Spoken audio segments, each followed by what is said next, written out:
What's good, y'all? So as you can see, me and my sugar daddy, we on good terms now, honey, because I had to get on another red eye. This one wasn't long. It took me down to the California so that I could give y'all the family or fiance from last night.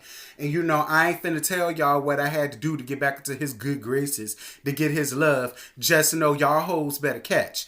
Girl, like, comment, share, and most importantly, subscribe. Make sure to hit that bell, become the notification gang. And if you really rock with my channel the way you say you do, make sure to watch those ads. Any videos that have ads on, girl, you ain't gotta watch it. Just let them hoes play. But make sure to let them run, watch them, and we'll have this thing in the swing.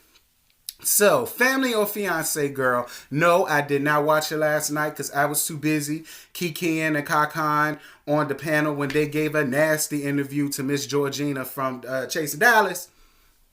But I just got finished watching it. No, I did not take notes because there won't no need to take no notes for this damn episode, honey. So let's just start on outright with it. We finally get to meet the two people that are wanting to be married, Dayna and Tabias. Now, Dayna, girl, you can always tell where somebody come from by the way they spell their name. Girl, Dayna mama spell her name Dayna. Okay? Dayna. Dayna. Dayna. Dayna. Ignat. Like, girl. But it's alright, Dayna. I'm going to let you have it, sis, because I actually like you. And I actually like Tabias a whole lot. They are a really cute couple. They definitely both love each other. They respect each other. They both care for each other. And all they want is a little piece of understanding. That's really all they want. Escape is just a little piece of understanding. So we find out that Dayna is 31 and Tabias is 24. Now listen, back in the 90s, yeah, she would have been considered a cougar and this, that, and the third. But girl, these days, they coming younger every day. I have seen 40-year-olds running around here with 19, 20, 21-year-olds. You know what I'm saying? Don't nobody find it a problem with that. So ain't no need for nobody to find it a problem that she's 31 and he's 24. At the end of the day, he 24, finna be 25. And you know that he would have been around for what? A half a century. So at the end of the day, I mean, there's really no big, it's not a huge lap of anything. When I was in my mid-20s, I was dating people, girl, that was in their damn 40s, okay? So now that is a stretch. But 24, 31, miss me with it. We find out that normally, because y'all know, on Family or Fiance, normally when the parents, well, they always bring a parent, and they bring two other people that are closest to them, whether it be siblings, other family members, best friends, or what have you. We find out that both of them some lying ass hoes talking about that they was just here. They was telling the family that they're coming just so that they could witness them get counseling, which I'm not understanding what buffoon would even believe something like that, let alone agree to it. But that's basically what both sides of the family thinking that is going on. Reason being, it's because they don't even know each other like that, y'all. After 4 months of dating, they go from meeting each other to him moving in to now they're about to get engaged. And I said, girl, what? Especially not to mention the fact, Dayna, that you are already a one-time divorcee because she is. She was divorced. She has 2 kids. One son, he's 9 years old. He was conceived from the guy that she got divorced from. And she has another son who was 5 years old. And he came out of a previous relationship that she was with before she broke up and she met Tabias. And come to find out, baby, Tabias running around here laying the low and spreading the wide because he's about to be a father to a child, his first child that he is getting from a young lady that he met, they hunched, unprotected, and got pregnant. And that's pretty much where that's pretty much where that lies. So we meet the family. They pour the family champagne. Before I get to that, she brought along her mama and her 2 brothers, and he brought his mama, his brother, and his best friend. Okay, so when the people come, they all come to the house. Tracy McMillan, who is the therapist for the entire weekend, she greets everybody. That's what they teach us down to the rich white woman school, honey. You greet everybody, you hug and you love on everybody, you engage everybody. That's what you do.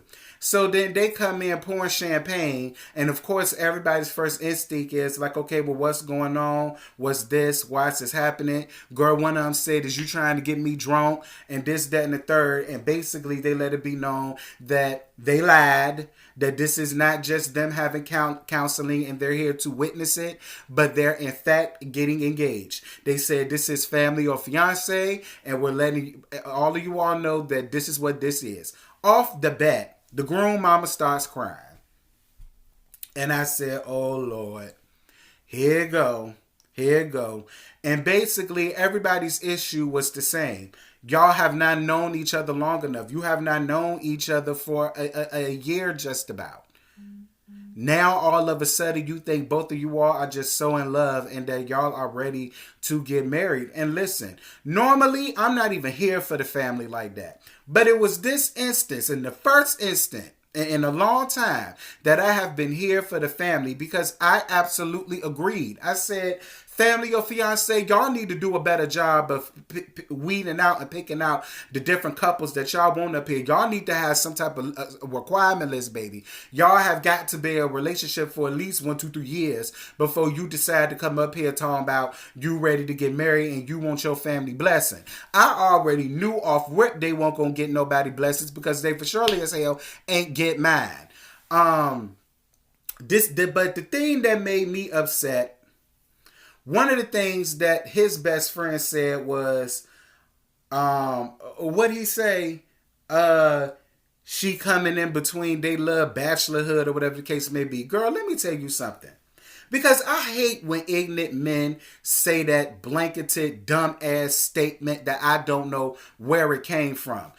The day he got with this girl, he was no longer a bachelor. He was tied down. He was her property. Okay, don't mess with my man. I'ma be the one to break it to you, okay? I hate when men get out here and say that dumbass statement. Just like when somebody's getting married and they have a bachelor party and you find out that he cheated on you on your bachelor party. The same dumbass statement they made. Oh, I was just having a last hurrah for my bachelorhood. Girl, you ain't been a bachelor since you met that damn woman. Like, y'all need to get out of that. That has always been the most ignorant, tired-ass statement. And I felt that way ever since I was a youngin'. And I heard dudes say that. And I always had them same feelings then. Well, how can you consider yourself a bachelor? Bachelors are single and free to mingle and do whatever the hell they want to do. You ain't no bachelor. Stop that. Stop that. Like, he could have went on the same issue that everybody else did, which was y'all just met each other. Y'all don't know each other. Get out of here with that whole he messing up the bachelor. Girl, anyway. The part that his mama really pissed me off on, though, was when she was basically trying to, like, judge her for having two different daddies, two different sets of daddies for her sons. And my whole thing is, mama, you can't read her or judge her without judging your son.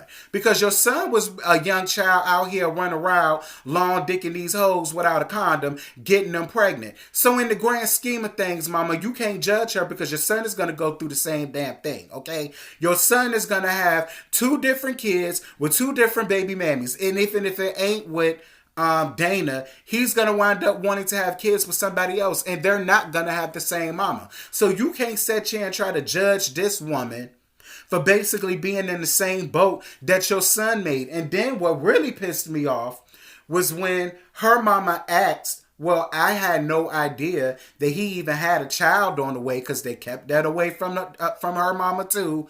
It was like, well, how did that situation come apart? And then the mama gonna say, well, I really don't want to discuss that right here. Why? You just sat here and lightweight berated this woman for basically doing the same damn thing that your child did. So why not talk about it? Because that's what it is. I mean, you're right. What's the purpose of talking about it when we already know what it is? Move it right on along, because that mama got on my nerves.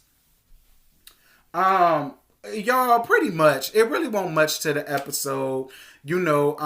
She played 20 questions with both of the parents, and he was setting up playing marriage hoops with the brothers that was there, basically for them to just voice their concerns while playing the game of hoops.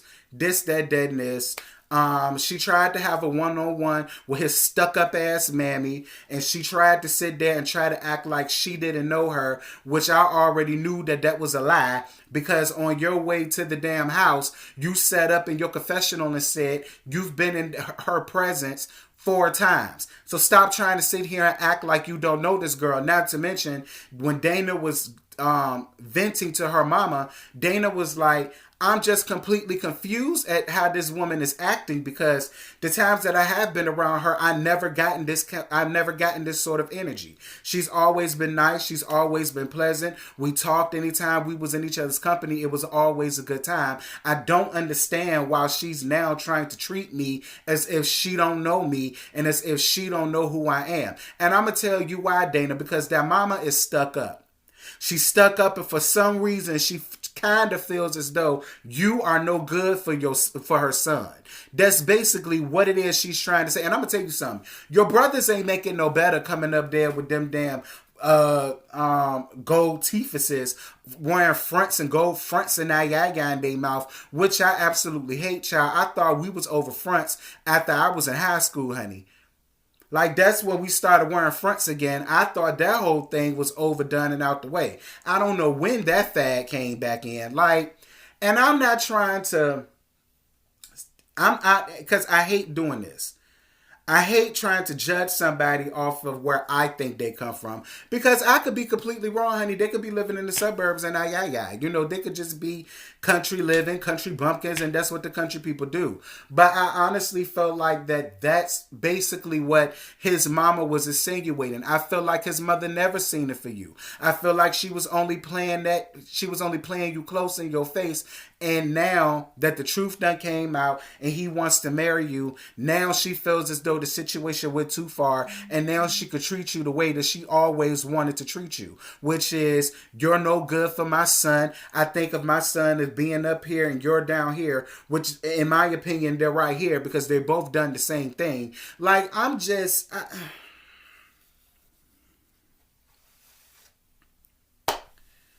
Anyway, y'all, it came down for them to give their blessings or not. Both of them only got one blessing, and that was from one of the bride's brothers. But everybody else was like, yeah, y'all make a cute couple, but I ain't finna bless this mess, honey. Y'all ain't been together long enough. And one more thing. They always kept bringing up arguments. Of course you're gonna have arguments. They've only really known each other for 4 or 5 months, and then they moved right in with each other. You could have been with somebody for 2-3 years, but then the minute you move in, there's bound to be arguments, because you don't really know a person really until you live with them.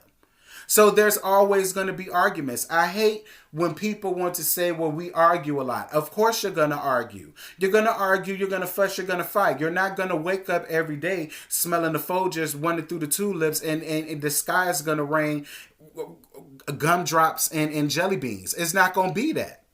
It's not going to be that. You're going to go through trials. You're going to go through tribulation. You're going to go through arguments. Your love is going to be tested. Your marriage is going to be tested. Your relationship is going to be tested. That's just how it is. Like, I hate when people do that. Honestly, I feel like if you are in a relationship and you've never argued, you're not in nothing real. That's how I feel. I've always felt that way. Because arguments make a relationship stronger, in my opinion. Now, not a lot of them. Now, I'm not saying you need to wake up every day with an attitude and go to bed every day with an attitude because y'all been arguing all throughout that day. Like, that's not what I'm saying. But what I am saying is, what relationships don't have arguments? Stop basing on whether your relationship is going to work or not over an argument. Like, I hate that. Tracy, girl, let me come up there. Because, see, you classy based for what it is that you saying, and I get it. But I'm going to give people the real deal Holyfield, honey. I'm pitching myself to family or fiance. Because I'm going to turn it. I'm a turner. Y'all saw how I turned this dry ass episode because it really was dry. I mean, I already knew what was going to happen once I found out that they lied to these people about why they coming here and why they lied to them. They don't even know that they wanted to get engaged. I already knew it was going to be some shit. But y'all, that's all I got. I ain't got no more to give you. Apparently, they're still engaged, but they're going to counseling. He had his daughter. And, she's looking forward to, having a close relationship with not only his daughter, but with the daughter's mom. Because at the end of the day, that's what you're supposed to do when you have kids. Now, I ain't saying they're supposed to be best friends and buying each other bras and that. But they need to at least have the type of relationship to where there's no tension, there's no drama, there's no nothing. She's comfortable with her daughter coming over there while she's there and vice versa. And the same thing go to him. You understand what I'm saying? Because he not only, he don't have to deal with one baby daddy, he got to deal with two. So I really hope that they're able to work that out because despite what they did, despite them lying, I actually liked Dayna and Tabias a lot. I really do. I like Dayna and Tabias a lot. I don't have not one bad thing to say about them. I don't. I want them to make it. I hope they do make it. Shout out to the both of y'all for coming up here and exposing y'all truth. That took a lot of courage on y'all behalf. I really hope Tabias, you get your stuck-up ass mammy together because we found out that relationship is still strained, and it goes back to what I said beforehand. She never saw it for that damn girl, but I want you to continue to stick up for your fiance, okay? I want you to continue to do that, and so long as you do that, you all right with me. Y'all drop down in the comments. Y'all let me know what y'all thought about last night's episode. To me, it was dry, dull through, and delayed. But that's just my opinion. I'm only one person, and I'm gonna holler at y'all later. Back. I just woke up and I rolled up. I just woke up and I rolled up. And I got my plane ticket. That push that be my starter kit.